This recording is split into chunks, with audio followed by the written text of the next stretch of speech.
Continuando a nossa videoaula do tema pecado, estamos falando da origem do pecado. A origem da tentação. A origem da tentação é remetida ao inimigo de nossas almas. Ele introduz a tentação no mundo, mas haja vista que a teologia de São Tiago não está incorreta concernente a isso. Pois a serpente, naquele momento, quando tenta os nossos pais, ele vai tentar os nossos pais mediante a sua concupiscência, o seu desejo.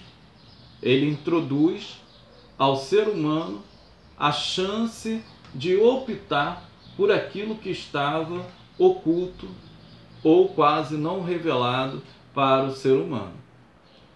Vimos de maneira muito clara que ele começa a ter um diálogo mediante ao desejo que a mulher ali sentia naquele momento, e depois a mulher passa esse desejo para o homem, e o homem também cobiçoso em o seu ato deliberado de pecar, faz desta forma para que venha saciar a sua vontade. E desta maneira ele dá fruto àquilo que estava em sua concupiscência, gerando o pecado. João, ele escreve no livro de Apocalipse, capítulo de número 12, versículo de número 9, o seguinte texto: o grande dragão foi lançado fora. Ela é a antiga serpente, chamada Diabo ou Satanás, que engana o mundo todo. Ele e os seus anjos foram lançados à terra. O diabo, nota-se que ele é denominado de enganador, e não como aquele que introduziu o pecado no mundo. Quem introduziu o pecado no mundo foi o próprio homem com o seu ato. Mediante a esta reflexão, não podemos deixar de falar sobre a culpa que recaiu sobre o próprio homem. Em Gênesis, capítulo de número 3, versículo de número 7, a palavra do Senhor diz: os olhos dos dois se abriram e perceberam que estavam nus, então juntaram folhas de figo para cobrir-se. Esta revelação da sua própria natureza e a vergonha de ser quem eles mesmos eram, de sua própria criação, foi dada mediante ao pecado. O pecado fez com que o homem tivesse um olhar depravado daquilo que era a coroa da criação de Deus e se vergonhar de si mesmo, buscando então esconder todas as suas vergonhas. Essa amplitude de entendimento incorreto foi dado mediante o ato de ambos ali adquirirem o fruto do conhecimento do bem e do mal.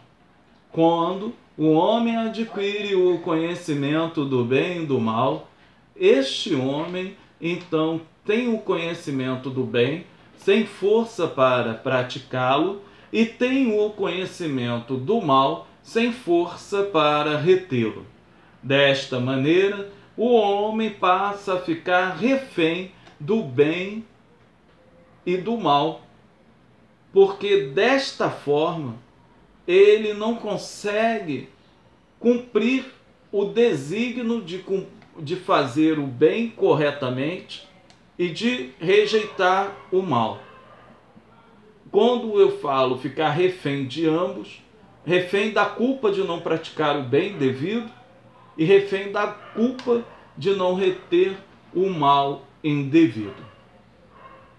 Esta culpa só poderia ser apaziguada pelo próprio Deus. Em Gênesis capítulo 3, versículo 21, é demonstrado o seguinte texto: o Senhor Deus fez roupas de pele e com elas vestiu Adão e sua mulher. O homem, ele tinha feito para si umas vestes de folhas de figueira. Estas folhas de figueira não seriam capazes de cobrir o homem e de defender o homem das ações da natureza que naquele momento seriam contrárias ao homem. Haja vista que antes do pecado, este homem não tinha ou não sofria a ação da natureza. Por ele não sofrer a ação da natureza, esse homem não tinha necessidade das roupas serem mais fortes ou de serem mais encorpadas. Contudo, este homem passa de uma maneira ter a necessidade de ter tais roupas para se defender. E aquele que providenciou estas roupas fora exatamente o Deus pelo qual ele preferiu rejeitar as suas palavras. O pecado também trouxe juízo sobre todos os seres envolvidos naquele ato. Nós vimos a serpente em Gênesis capítulo de número 3, versículo de número 14.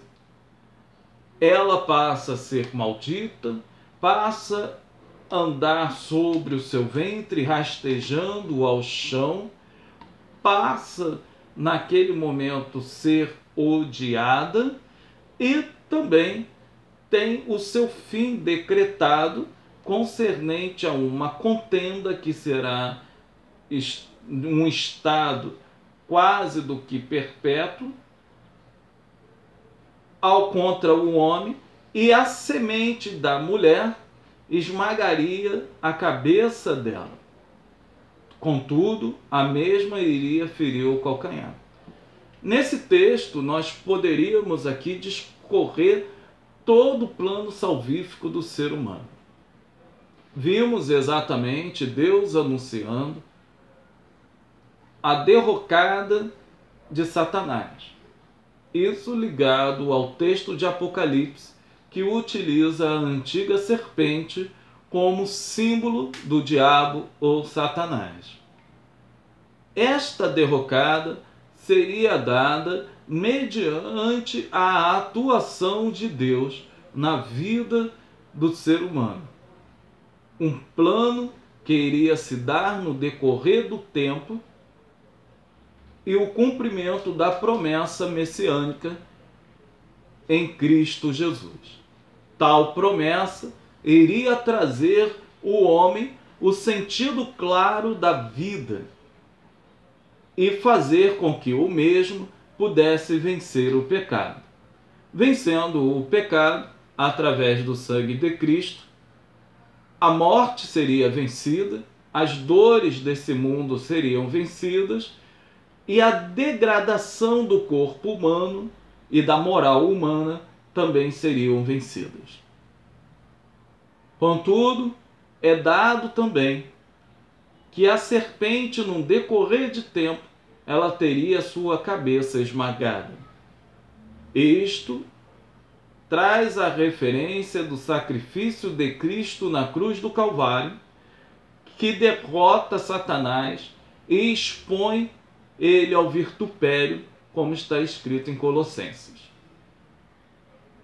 Nós vimos que naquele ato de Deus na cruz, a dívida que era contrária a cada um de nós, ela vai passar então a ser anulada pelo sangue de Cristo. Estamos aqui encerrando a segunda parte desta videoaula, falando sobre o pecado. Até daqui a pouco.